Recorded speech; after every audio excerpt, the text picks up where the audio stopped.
Capítulo 1. La primera palabra en el cielo. La noche en San Esteban solía ser silenciosa, apenas rota por el canto lejano de los grillos. Pero aquella vez, el cielo no se conformó con ser un techo oscuro. A la hora en que las campanas dormían y los hombres olvidaban sus pecados, una claridad inesperada hendió la bóveda nocturna como si una mano invisible la abriera desde dentro. Todos los que estaban despiertos lo vieron, y los que dormían despertaron al sentir que algo imposible se escribía sobre sus párpados. No era relámpago ni estrella fugaz, era una línea de luz trazando letras. Lenta, firme, inconfundible. El primero en gritar fue un niño, señalando hacia arriba con un dedo tembloroso. ¡Un nombre en el cielo! Los vecinos corrieron a la plaza. Y allí, entre las nubes que parecían apartarse obedientes, surgió la palabra que heló a todos: Isabel. El resplandor no era blanco ni dorado. Era una mezcla imposible, como si la sangre ardiera y la ceniza cantara. La luz se alargaba, formando cada letra con una exactitud cruel, hasta que el nombre completo flotó sobre la aldea, extendiéndose de este a oeste como un nuevo firmamento. Isabel, la hija del campanero, apenas pudo respirar cuando escuchó lo inevitable: una voz, grave y dulce, como si saliera de las entrañas del universo. Pronunció su nombre con la lentitud de un juicio. Isabel. Un silencio mortal cayó sobre todos. Nadie se atrevió a moverse. Nadie, excepto ella. No, murmuró con los ojos húmedos. No puede ser yo. Pero el cielo no se equivocaba. En aquel instante, la campana mayor del templo, sin que nadie la tocara, retumbó con un sonido seco que se repitió 3 veces, como si confirmara la sentencia. Los ancianos se persignaron. Las madres apretaron a sus hijos contra el pecho. Y los hombres, incrédulos, retrocedieron como si el nombre escrito pudiera quemarles la piel. El padre de Isabel, con el rostro desencajado, intentó cubrirla con su capa, como si un pedazo de tela pudiera ocultarla del ojo de Dios. Pero era inútil. Todo el pueblo sabía que aquel nombre estaba escrito en el cielo para que nadie lo olvidara. Isabel sentía como la voz seguía latiendo dentro de ella, repitiendo su nombre con un eco imposible de callar. No era alabanza, no era ternura, era una llamada, una marca, una revelación que no pedía permiso. Y mientras la multitud murmuraba oraciones, algunos con miedo, otros con una fe desbordada, Isabel comprendió una verdad que nadie más quería pensar: no había sido elegida para la gloria, sino para cargar con un misterio que podría destruirlos a todos. El cielo se cerró de pronto, borrando la escritura como quien apaga una vela. Solo quedó la oscuridad, más densa que nunca.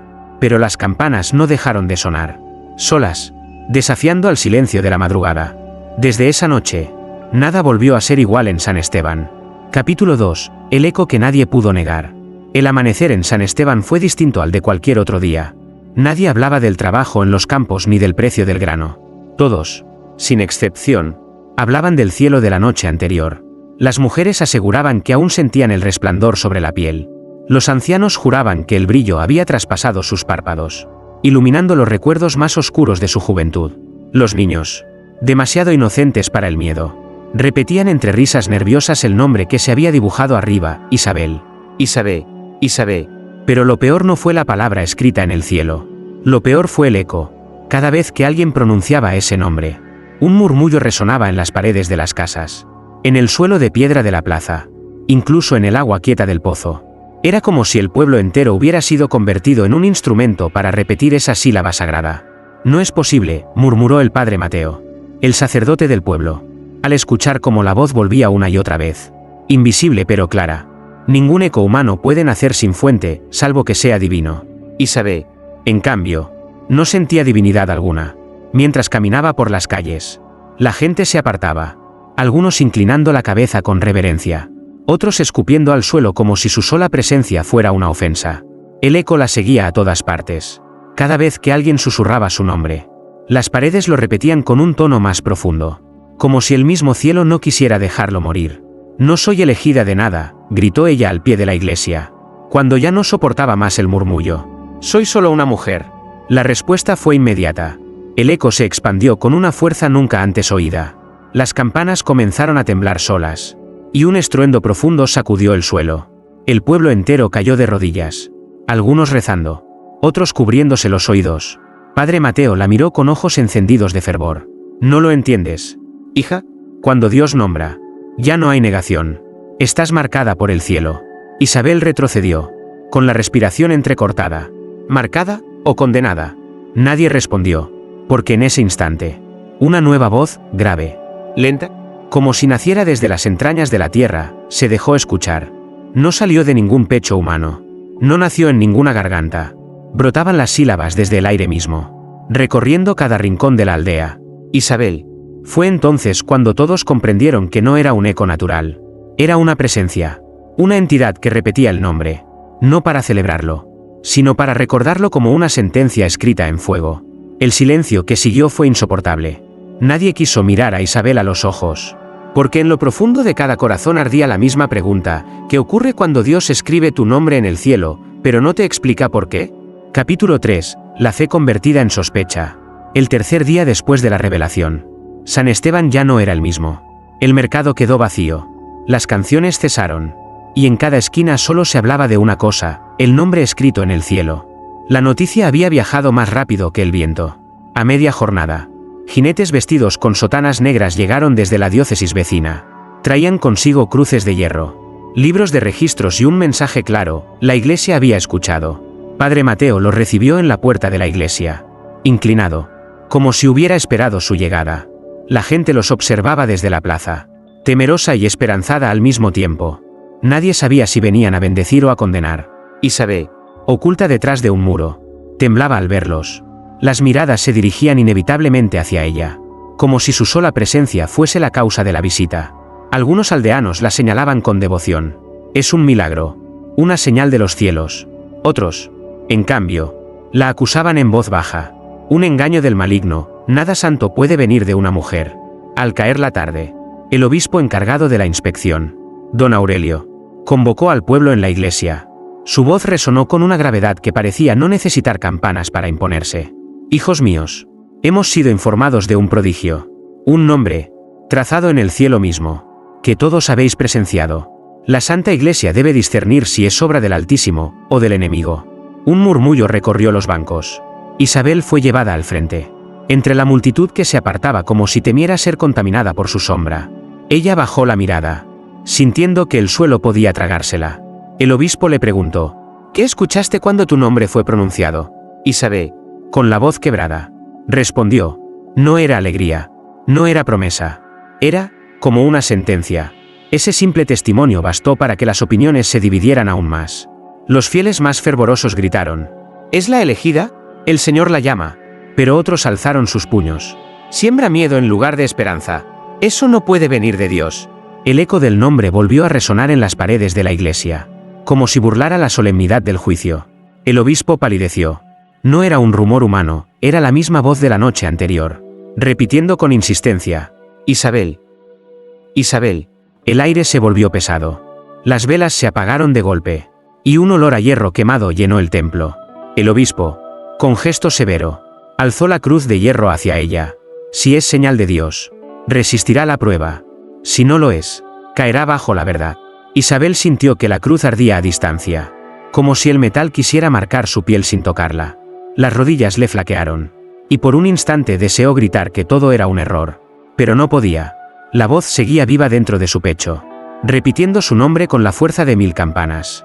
Y mientras todos esperaban el veredicto, el pueblo entero entendió una verdad escalofriante: la fe ya no bastaba. En San Esteban, la sospecha se había convertido en la única forma de oración. Capítulo 4. El nombre que sangraba luz.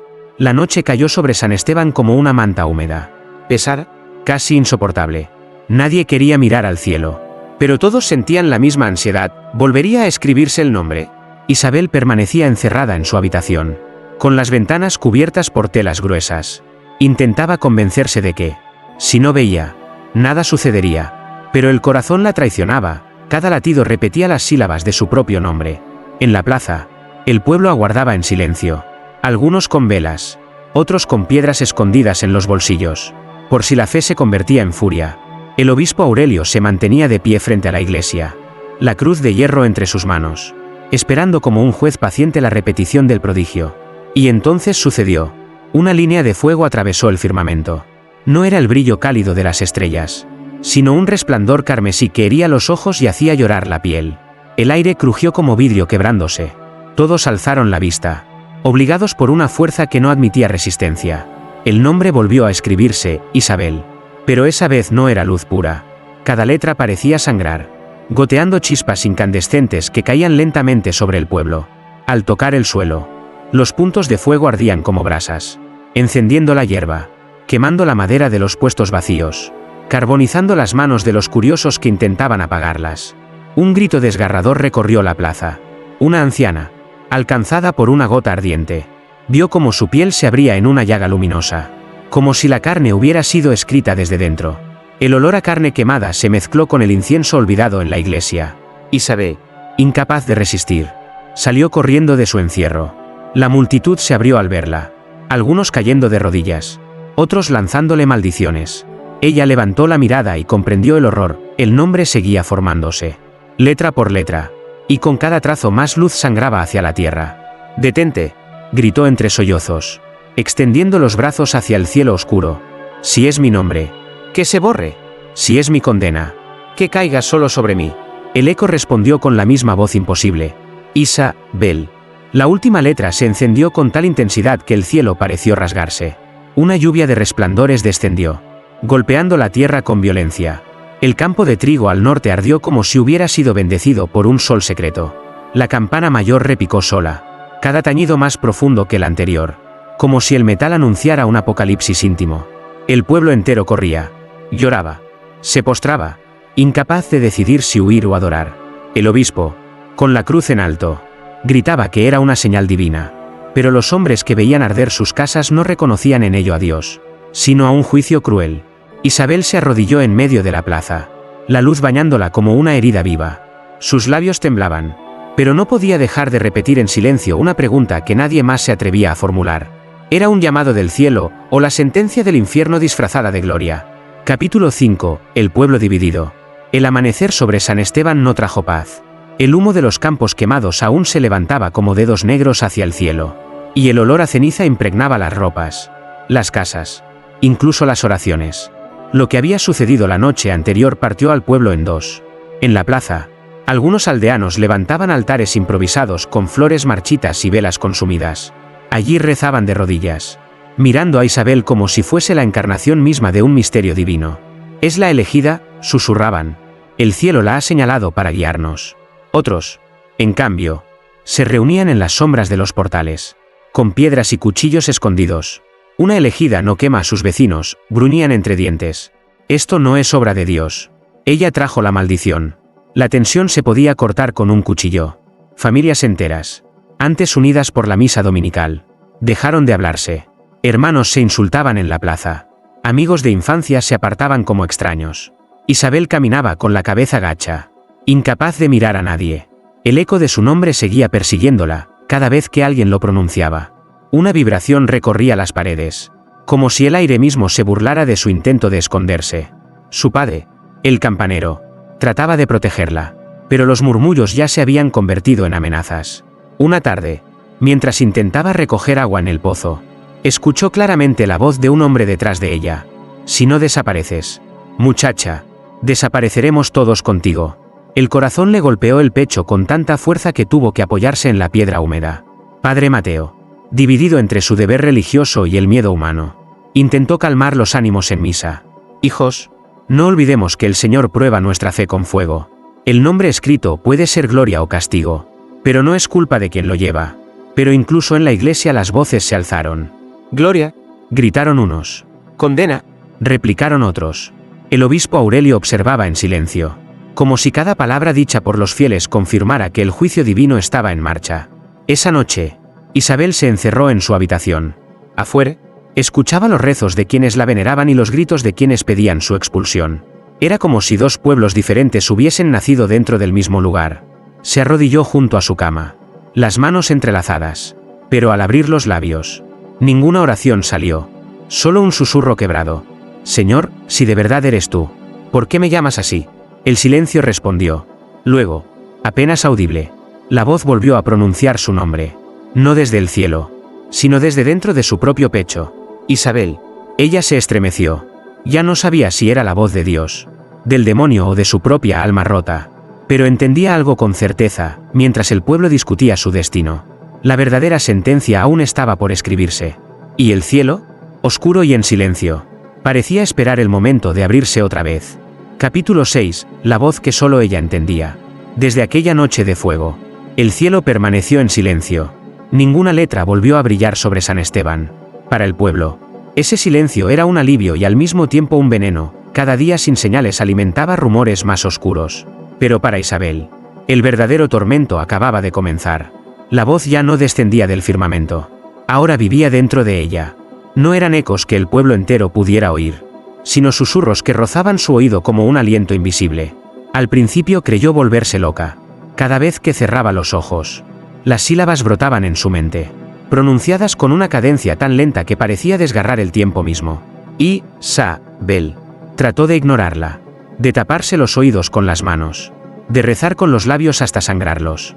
Pero cuanto más luchaba, más íntima se volvía la voz. Una madrugada, despertó jadeando al sentir claramente cómo la llamaban por su segundo nombre. Uno que nadie en el pueblo conocía. Nadie, excepto su madre muerta. El miedo se volvió insoportable. Comenzó a caminar sola por los campos, huyendo de los ojos de los aldeanos que aún discutían si era santa o maldita. Allí, en la soledad de los trigales calcinados, la voz se hacía más nítida. Ya no solo repetía su nombre, empezaba a dictarle palabras en un idioma extraño, grave y rítmico, que vibraba en sus huesos. ¿Qué eres?, susurró una tarde, con el rostro cubierto de lágrimas. ¿Eres mi Dios o mi condena? La respuesta no fue clara.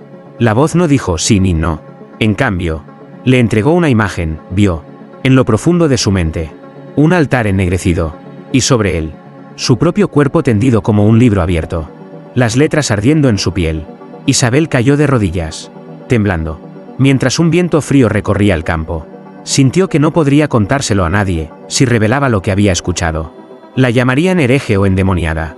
Y sin embargo, ocultarlo significaba cargar sola con una revelación que no había pedido. Esa noche, cuando volvió al pueblo, los devotos la recibieron con cánticos, pidiéndole que intercediera por ellos. Los otros la miraron con odio, exigiendo que confesara su pacto con el maligno. Isabel los escuchó en silencio, pero en su interior sabía la verdad. Ninguno de ellos oía lo que ella oía. Ninguno podía entender el peso de esa voz que se había convertido en su sombra. Al cerrar los ojos para dormir, la revelación regresó con fuerza. La voz, más cerca que nunca, le susurró en un idioma que de pronto comprendió sin aprender. Cuando la última letra sea escrita, tú decidirás si el cielo se abre o se rompe. El corazón de Isabel se detuvo un instante. Era la primera vez que la voz le hablaba con claridad. Y esa claridad era aún más aterradora que el misterio. Capítulo 7. La confesión imposible. El peso de los susurros era insoportable. Isabel ya no podía distinguir entre el murmullo de su conciencia y la voz que se había instalado en su pecho. Cada día la sentía más fuerte, más exigente, como si buscara quebrarla desde dentro. Desesperada, decidió hacer lo único que creía capaz de liberarla: confesarse. Al anochecer, cruzó la plaza envuelta en un manto oscuro. La gente murmuraba a su paso. Algunos hacían la señal de la cruz, otros escupían al suelo, pero nadie intentó detenerla. Todos intuían que aquella noche sería decisiva. El confesionario estaba en penumbras, iluminado apenas por una vela temblorosa. Dentro, el padre Mateo aguardaba. Su voz sonó cansada, pero firme. Hija mía, la confesión es un refugio. Y el Señor aliviará tu carga. Isabel cerró los ojos, apretó las manos contra el pecho y se inclinó hacia la rejilla de madera. Abrió la boca para contar la verdad, para revelar las visiones, los nombres ardientes, el altar ennegrecido que había visto en sus sueños. Pero lo que salió no fueron palabras humanas. De su garganta brotó un idioma desconocido, grave y retumbante, como si 100 voces hablaran a la vez desde un abismo invisible. Las sílabas eran largas, arrastradas, con una fuerza que hacía vibrar la madera del confesionario. Padre Mateo palideció. ¿Qué es esto? En nombre de Cristo, detente. Pero Isabel no podía. Sentía que no era ella quien hablaba, sino la voz usando su lengua como instrumento. Cada frase caía pesada, como campanadas en una iglesia abandonada. Y lo más terrible era que, aunque el sacerdote no comprendía, ella sí entendía el significado. Era una confesión. Sí, pero dictada por alguien que no era ella. Las palabras revelaban secretos que Isabel jamás había pensado. Decían que el pueblo sería probado con fuego, que la última letra en el cielo abriría un camino de sangre, que su nombre no era Gloria sino Llave, Una llave que debía girar con sacrificio. El padre Mateo, aterrado, se levantó bruscamente, derribando la silla. «Basta, esto no es confesión. Es blasfemia». Isabel cayó al suelo, ahogada, con la voz aún escapando entre dientes, como un río imposible de detener. Finalmente, el aire se quebró en un silencio absoluto. La muchacha quedó jadeando, con lágrimas en los ojos. «Padre, yo solo quería contarle, pero no me deja. La voz me obliga». El sacerdote retrocedió, sin atreverse a tocarla. Lo que había presenciado lo superaba. No podía llamarlo milagro, pero tampoco podía negarlo. Cuando Isabel salió del confesionario, la noticia ya corría como pólvora. Algunos aseguraban que había hablado en lenguas de ángeles. Otros juraban que era la lengua de los demonios. Esa noche, San Esteban se dividió aún más. Para unos, Isabel era un oráculo vivo. Para otros, era la grieta por donde se filtraba el infierno. Isabel, sola en su habitación, comprendió lo inevitable. La voz no buscaba ser callada, buscaba ser proclamada. Y ella era el único instrumento para hacerlo. Capítulo 8. El signo en la piel. El amanecer encontró a Isabel temblando de fiebre. Había pasado la noche entera sin dormir, reviviendo en su mente las palabras incomprensibles que habían brotado de su boca en el confesionario. Sus manos se aferraban a las sábanas húmedas de sudor, y cada vez que cerraba los ojos veía las letras de fuego descendiendo lentamente hacia ella. Cuando por fin logró incorporarse, un dolor punzante la obligó a mirar sus brazos. Lo que vio la dejó sin aliento, sobre su piel, como si hubiera sido escrita con una pluma de fuego. Apareció una línea de símbolos luminosos. No eran heridas abiertas, tampoco simples marcas. Eran trazos brillantes, semejantes a las letras que habían rasgado el cielo. Isabel gritó, y su padre corrió a la habitación. Al verla, dejó caer la jarra de agua que llevaba en las manos. «Madre de Dios», susurró, con la voz quebrada, «el cielo te está escribiendo». Los rumores se propagaron como viento en los trigales. Pronto, decenas de vecinos se agolparon a las puertas de la casa del campanero, ansiosos por ver a la muchacha marcada. Algunos rezaban con fervor, convencidos de que Isabel era un evangelio viviente. Otros escupían y maldecían, diciendo que ninguna carne humana debía llevar escritura sagrada. Padre Mateo llegó apresurado, llevando su cruz de hierro. Exigió ver las marcas. Isabel, entre sollozos, le mostró los brazos. El sacerdote retrocedió como si hubiera visto un cadáver alzarse de su tumba. «No son letras de hombres», dijo con voz trémula. «Son signos de un lenguaje que no pertenece a este mundo». Esa noche, Isabel trató de cubrirse con vendas, pero los símbolos ardían bajo la tela y atravesaban cualquier ocultamiento. Peor aún, mientras más intentaba esconderlos, más crecían. Ya no se limitaban a los brazos. Comenzaron a recorrer su espalda, su cuello, incluso la piel delicada de su pecho. Frente al espejo, Isabel apenas se reconocía. Su cuerpo se había convertido en un manuscrito viviente, un libro que nadie podía cerrar. Y lo más aterrador era que comprendía fragmentos de lo que estaba escrito, profecías entrecortadas, advertencias veladas, frases que hablaban de un sacrificio necesario. Cuando la carne se convierta en palabra, la sangre hablará por ella. Leyó con el alma encogida en una de las líneas que cruzaban su clavícula. Afuera, el pueblo discutía. Unos proponían levantar un santuario para venerarla. Otros exigían quemarla antes de que la escritura estuviera completa. El obispo Aurelio guardaba silencio, observando en la penumbra como quien espera que la tormenta revele su verdadero rostro. Isabel, sola en su cuarto, sintió que la voz la acariciaba desde dentro con un murmullo suave, casi maternal. «No huyas. Eres mi página, y aún no he terminado de escribirte». Ella se abrazó a sí misma, con el corazón en un puño. Por primera vez comprendió que no importaba cuánto rezara, ni cuánto suplicara. Su destino ya no estaba en el cielo, ni en la tierra. Estaba grabado, letra por letra, en su propia piel. Capítulo 9. La profecía invertida.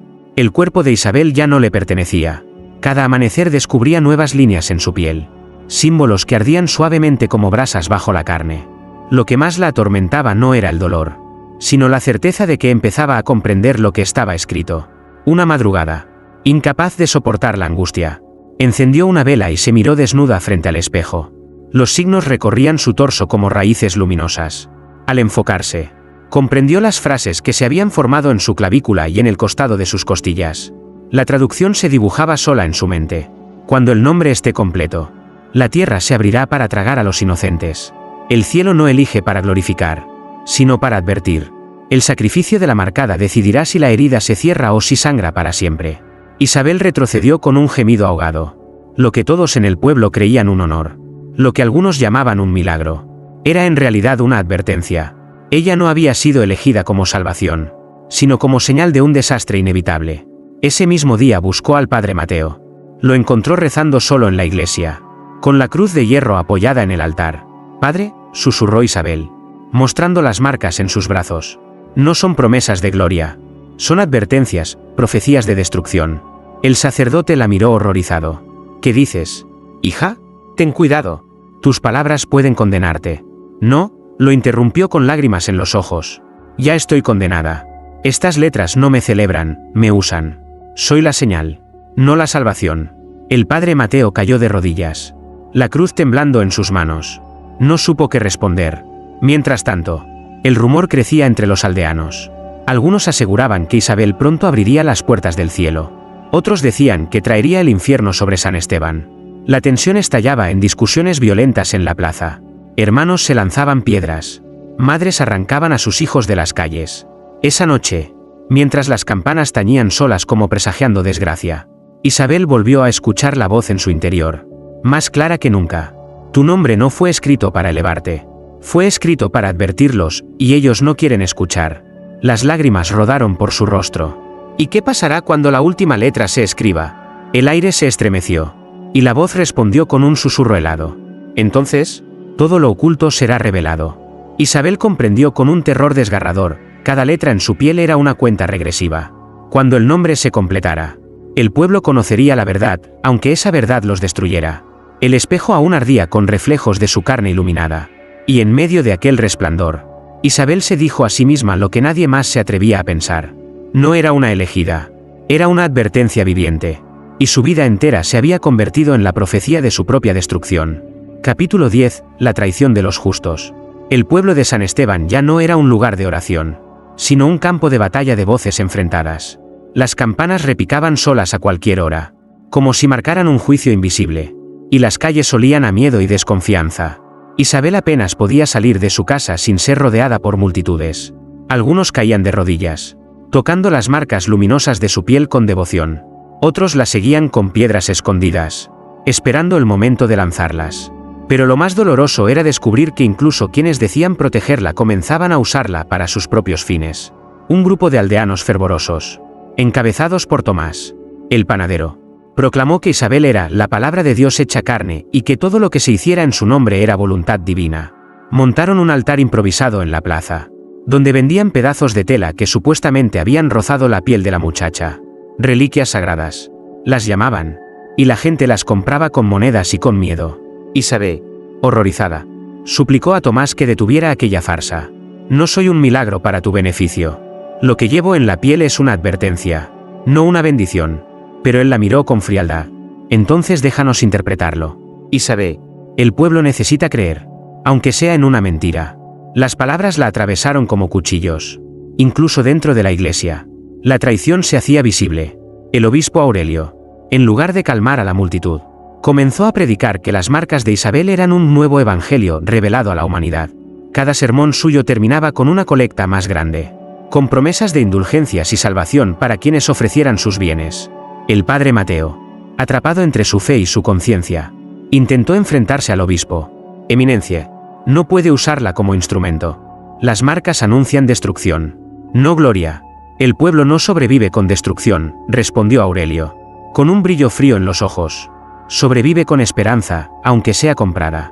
Esa noche, Isabel escuchó desde su ventana los cánticos de los fieles que celebraban procesiones en su nombre. Cantaban himnos inventados, mezclando su nombre con el de los santos, como si quisieran elevarla a los cielos. Pero entre aquellos rezos se mezclaban gritos de furia. «Falsa profeta, bruja marcada». La plaza era un caos de luces y sombras, de adoración y odio. Isabel se arrodilló en su habitación, con las manos temblorosas sobre el pecho ardiente. La voz volvió a hablarle. Implacable. «Ellos te usarán hasta que la última letra sea escrita. Entonces, cuando la verdad caiga como fuego, los mismos que hoy te llaman santa te entregarán como culpable».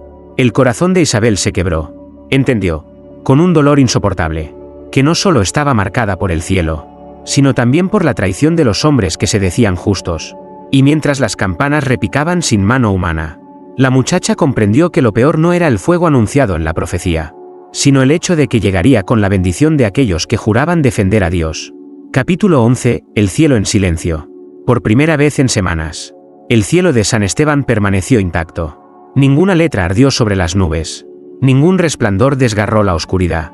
La bóveda nocturna se mostró limpia, fría, indiferente. Lo que en otro tiempo habría sido motivo de alivio, pronto se convirtió en motivo de terror. La ausencia de señales pesaba más que las propias visiones. El pueblo, acostumbrado a mirar arriba en busca de respuestas, se encontró con un vacío que parecía más amenazante que cualquier palabra escrita. Las calles se llenaron de rumores. El Señor se ha callado porque estamos perdidos. No, nos está probando. El silencio es la peor prueba de todas. Isabel, en cambio, sintió ese silencio como una daga en el corazón. La voz que la acompañaba dentro no había callado. Seguía murmurando en sus sueños, alimentando su fiebre y sus lágrimas. Pero afuera, el firmamento la había abandonado. Se levantó en medio de la noche y subió a la torre de la iglesia, donde las campanas parecían dormir al fin. Desde allí contempló la negrura infinita. ¿Dónde estás?, susurró al viento. Si me has escrito como advertencia, ¿por qué me borras ahora? El silencio no respondió, y esa ausencia fue más insoportable que cualquier sentencia. Mientras tanto, el pueblo entero comenzó a desmoronarse. Los que antes la veneraban, confundidos por la falta de señales, dudaban ahora de su santidad. Los que la odiaban usaban el silencio como prueba de su mentira. ¿Veis? El cielo no la llama más. Era un engaño. El obispo Aurelio, en lugar de calmar a la multitud, avivó las brasas de la división. El silencio de Dios también habla, predicó en misa, con voz grave, y quizá lo que dice es que hemos fallado en obedecer. Sacrificios, oraciones, ayunos. Solo así el cielo volverá a pronunciarse. Pronto, hombres y mujeres comenzaron a castigarse en público, flagelando sus espaldas, ofreciendo animales en altares improvisados. El suelo de la plaza se tiñó de sangre de corderos y palomas, mientras los cánticos subían desesperados hacia un cielo que no respondía. Isabel, desde la sombra, contemplaba con horror. No había pedido aquello, pero sentía la culpa hundirle las entrañas. Se cubrió los brazos marcados con telas viejas, pero las letras brillaban bajo la tela como si quisieran traicionar su escondite. Una madrugada, al borde de la desesperación, escuchó la voz en su interior, más nítida que nunca. El silencio no es ausencia. El silencio es la antesala. Isabel se llevó las manos al rostro, comprendiendo el peso de aquellas palabras.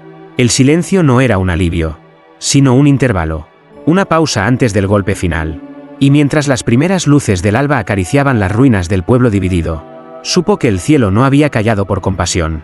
Había callado para dar espacio al miedo, y preparar a todos para la última revelación. Capítulo 12. La última letra ardiente.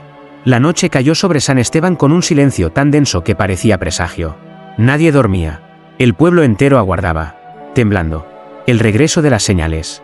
Las campanas, inmóviles, parecían contener la respiración. Isabel, encerrada en su habitación, no conseguía apartar de la mente la frase que la voz le había revelado: el silencio es la antesala. Sabía que aquella calma no era un regalo, sino la preparación para algo que rompería todo lo conocido. Y así fue. Al filo de la medianoche, un resplandor desgarró el firmamento. No fue un rayo ni una estrella fugaz, fue un tajo de luz incandescente que atravesó las nubes como una herida abierta. La multitud salió a la plaza y alzó la vista, algunos rezando, otros gritando de pánico. El nombre de Isabel volvió a formarse en el cielo. Letra por letra, el fuego celestial trazaba su destino. Pero esta vez el resplandor era insoportable, no iluminaba, quemaba. Cada trazo caía como un hierro candente sobre las retinas de quienes lo miraban. Algunos cayeron al suelo, sangrando por los ojos. Isabel sintió que su cuerpo ardía desde dentro, como si las letras en su piel respondieran al llamado del cielo. Cada símbolo brillaba con furia, y ella comprendió que lo inevitable había llegado. La escritura estaba a punto de completarse. La penúltima letra se encendió con un rugido de trueno. El suelo tembló bajo los pies de los aldeanos. Las casas crujieron como si fueran a derrumbarse. Las campanas repicaron solas, todas a la vez. Un estruendo insoportable que mezclaba miedo y juicio.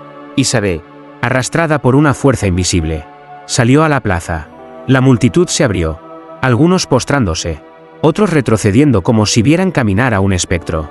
Ella levantó los brazos hacia el cielo desgarrado. Y en ese instante comprendió que no podía huir, su nombre era el puente entre la tierra y el abismo. La última letra comenzó a escribirse. No fue un simple trazo, fue una llamarada viva que atravesó el cielo entero, incendiando las nubes con un rojo sanguinolento. Cuando la línea se completó, el firmamento se partió como un velo rasgado. Una voz, más profunda que todas las voces juntas, resonó desde lo alto y lo bajo al mismo tiempo. Tu nombre es mi sentencia. El eco retumbó en los huesos de todos. El suelo se abrió en grietas ardientes, y de ellas brotó un viento abrasador que olía a hierro y ceniza. El pueblo entero gritó, pero no había dónde huir. Isabel cayó de rodillas, con las marcas de su piel ardiendo como brasas vivas. Sus lágrimas no apagaban el fuego, pero en su interior surgió una certeza desgarradora: la profecía no era para glorificarla, ni siquiera para condenarla a solas. Era para arrastrar a todo San Esteban al juicio que llevaba escrito en su carne. Y mientras la última letra ardía aún en el cielo, iluminando la plaza como un sol sangriento, Isabel entendió que su destino ya no era suyo. Era el destino de todos. Capítulo 13. El sacrificio que nadie esperaba. Las grietas abiertas por la última letra aún humeaban en la plaza de San Esteban. El pueblo entero lloraba, corría, se golpeaba el pecho, incapaz de comprender si había sido testigo de la ira divina o del despertar de un demonio. Isabel seguía de rodillas en el centro, con el cuerpo ardiendo de luz. Las letras sobre su piel brillaban ahora como brasas vivas, y cada resplandor parecía desgarrar un poco más su carne. Sentía que era un libro abierto y que cada palabra escrita en ella exigía un final. La voz regresó, no desde el cielo, sino desde lo más profundo de su interior. El nombre se ha completado. Ahora solo falta la llave. ¿Qué llave?, jadeó Isabel, apenas con fuerzas para hablar. La tuya. El sacrificio de la marcada. Solo entonces el fuego se detendrá. Sus ojos se llenaron de lágrimas. Nunca había deseado ser elegida.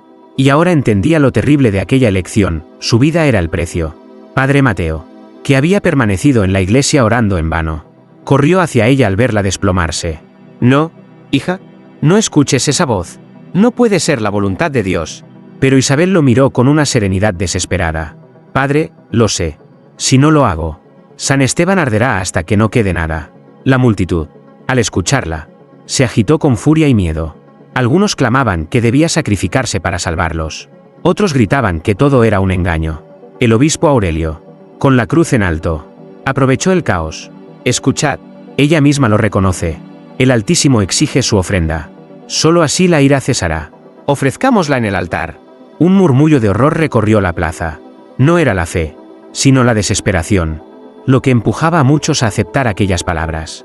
Isabel se puso en pie con dificultad, el cuerpo temblando como una llama a punto de apagarse. No me arrastréis, dijo con voz firme. Si este es mi destino, lo aceptaré con mis propios pasos. La muchacha caminó hacia la iglesia, mientras los aldeanos la seguían con rezos entrecortados. El eco de su nombre retumbaba en las paredes como un latido sagrado. En el altar mayor, se tendió sobre las frías losas, con las manos abiertas hacia el cielo. Padre Mateo se inclinó sobre ella, llorando.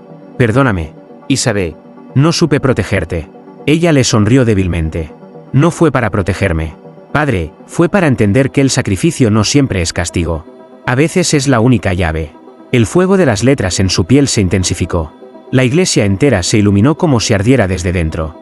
La voz habló una última vez. Cuando la sangre toque la piedra, el juicio se decidirá. Isabel cerró los ojos. Y en ese instante, comprendió que su muerte no sería un final, sino la elección que sellaría el destino de todos. Capítulo 14. El juicio de la voz. El altar de San Esteban estaba cubierto por la luz ardiente del cuerpo de Isabel. Cada marca en su piel resplandecía como una antorcha viva, iluminando la iglesia hasta convertirla en un infierno de fuego y sombra. Afuera, la multitud esperaba, dividida entre el fervor y el pánico, aguardando el desenlace de la profecía. Cuando la primera gota de sangre cayó sobre la piedra fría del altar, la tierra entera pareció detenerse. Entonces la voz habló, no ya en susurros, sino como un trueno que retumbó en cada pecho. No venía del cielo ni del abismo, brotaba de todas partes a la vez. El nombre se ha cumplido. Ahora el juicio es para todos. Los aldeanos cayeron al suelo, algunos llorando, otros gritando plegarias. La iglesia tembló como si sus muros fueran a derrumbarse. La voz continuó, implacable.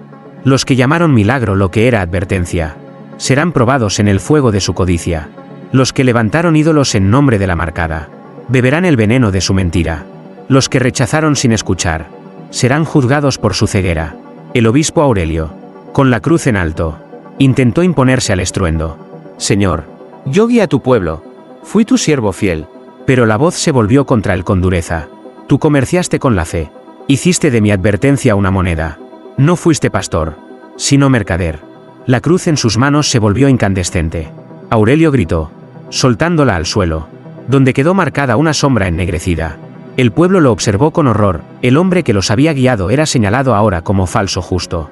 Entre la multitud, Tomás, el panadero que vendía reliquias falsas, se desplomó de rodillas, suplicando perdón.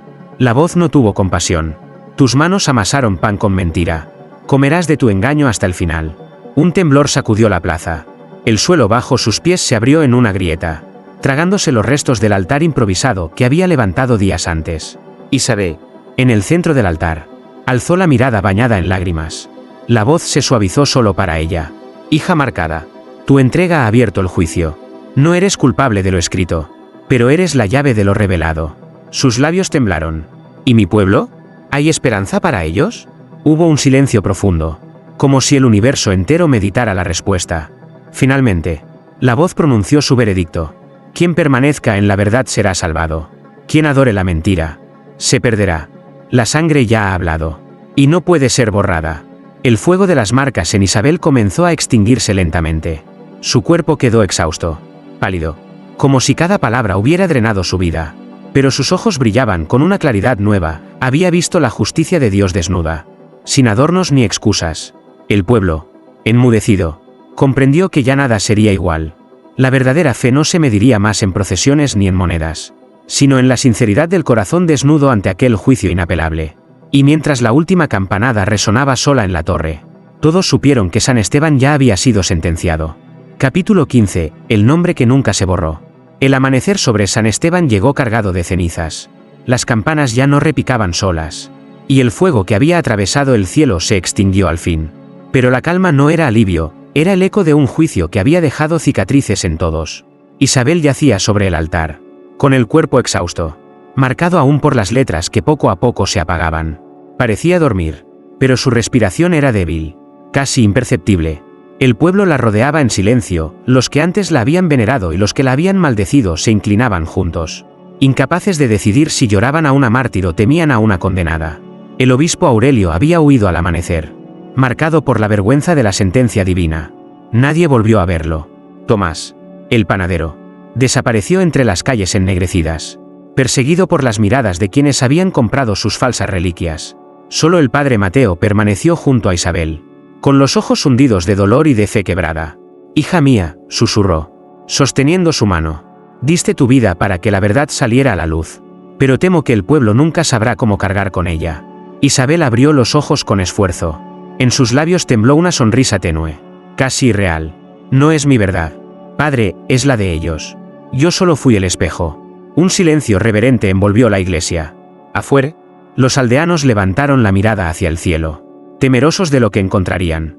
Y entonces lo vieron.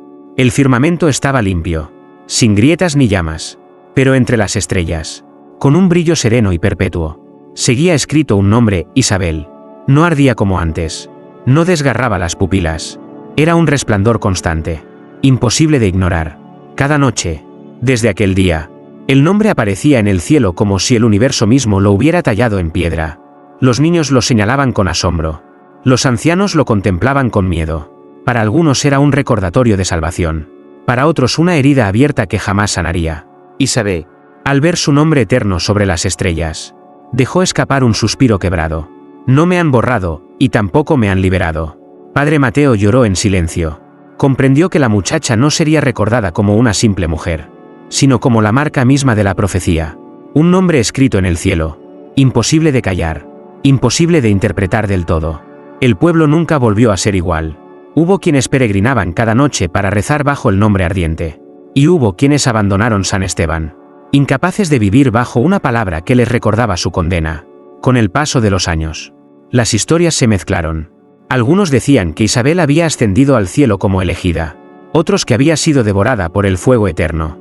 Pero todos coincidían en lo mismo: el nombre seguía allí, escrito como una herida luminosa en el firmamento. y cada vez que alguien lo pronunciaba, un eco suave recorría las piedras de la iglesia en ruinas, como si la voz todavía susurrara desde el otro lado de la eternidad, el nombre que nunca se borró. Epílogo, la herida en el firmamento. Pasaron los años. San Esteban dejó de ser un simple pueblo para convertirse en un lugar de peregrinación y de miedo. Sus calles, antes llenas de mercado y risas, se cubrieron de polvo y silencio. La iglesia, parcialmente derrumbada tras los temblores de aquella noche de juicio, se mantuvo en pie como una ruina sagrada, con muros agrietados que aún olían a ceniza. Yo volví allí mucho tiempo después, llevado por la curiosidad y por las historias que los viajeros repetían en las posadas.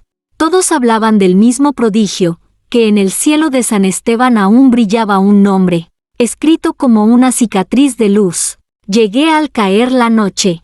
El viento arrastraba oraciones quebradas, y grupos de peregrinos se arrodillaban en la plaza, algunos con cirios, otros con piedras que golpeaban contra su pecho desnudo en busca de expiación. Sus cantos eran desiguales. Unos celebraban a Santa Isabel de la Revelación, otros la maldecían como la llave del juicio. Me abrí paso hasta el altar en ruinas.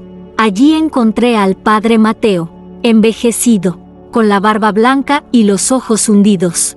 Sostenía aún la misma cruz de hierro, aunque parecía más un bastón que un símbolo. Me miró como si ya me hubiera estado esperando. ¿Vienes a ver la herida?, preguntó con voz áspera. No supe qué responder. Solo alcé la vista. Y entonces lo vi.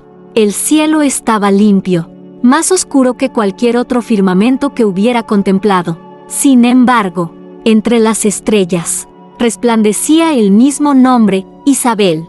No era fuego ni sangre, sino una claridad firme, incorruptible, como si hubiera sido cincelada en la tela del universo. Nunca se borró, murmuró Mateo. Cada noche desde entonces. Ahí está, el nombre que no pertenece ni a los vivos ni a los muertos. Me contó que Isabel murió en el altar aquella noche, que su último aliento se confundió con la campanada final, pero no hubo cuerpo que enterrar. Cuando intentaron bajarla, solo encontraron cenizas blancas y un resplandor que impregnaba la piedra. Desde entonces, nadie volvió a pronunciar su nombre en voz alta sin que el eco lo repitiera. Algunos dicen que el resplandor es bendición, señal de que Dios dejó escrita su advertencia para siempre. Otros creen que es maldición, una cadena que ata al pueblo a un juicio eterno. Pero lo cierto es que nadie puede vivir bajo ese cielo sin sentir el peso de la mirada invisible que lo escribió. Mientras escuchaba al viejo sacerdote, comprendí que no había respuesta clara. Isabel no fue santa ni bruja, ni salvación ni condena. Fue la grieta por la que lo divino y lo humano se encontraron. Y esa grieta jamás volvió a cerrarse. Cuando abandoné San Esteban al amanecer, el nombre aún brillaba sobre mi cabeza, bañando los campos en un resplandor pálido, y entendí que la voz que lo escribió no buscaba gloria ni temor, sino memoria, porque hay palabras que no se borran nunca, y el nombre de Isabel sigue siendo la herida luminosa que recuerda a todos que, una vez, el cielo decidió hablar con letras de fuego, y nunca cayó del todo.